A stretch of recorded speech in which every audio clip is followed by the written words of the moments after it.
चाहे वो नूर मुकद्दम का केस था, उसमें क्या हुआ, वो बंदा अभी तक ज़िंदा घूम फिर रहा है, उसको फ़ौरन फांसी देनी चाहिए थी, इस बंदी को फ़ौरन फांसी देनी चाहिए।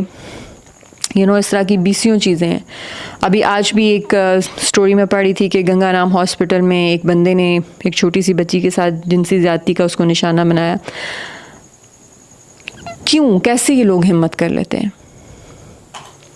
एक तो ऑब्वियसली मतलब अगर मैं साइकोलॉजिकल पर्सपेक्टिव से देखूँ, एज अ थेरेपिस्ट मैं इस चीज़ को करूँ तो उसकी रूट्स जो हैं वो अगेन हमारी अकाउंटेबिलिटी एक तो नहीं है। ऑब्वियसली हमारी सोसाइटी में देयर इज़ नो लॉ, ठीक है, और जो लॉज हैं वो इतने फ्लॉड हैं कि और उन पे भी अमल नहीं किया जाता। दूसरी चीज़ ये कि बड़ी ऊपर जो हुकूमत बैठी है उसकी तरफ भी अकाउंटेबिलिटी नहीं है। लोगों की वेलफेयर के लिए काम नहीं हो रहा, लोगों को फाइनेंशियल स्ट्रेस है, किस तरह का स्ट्रेस नहीं है। और मैं ये चीज़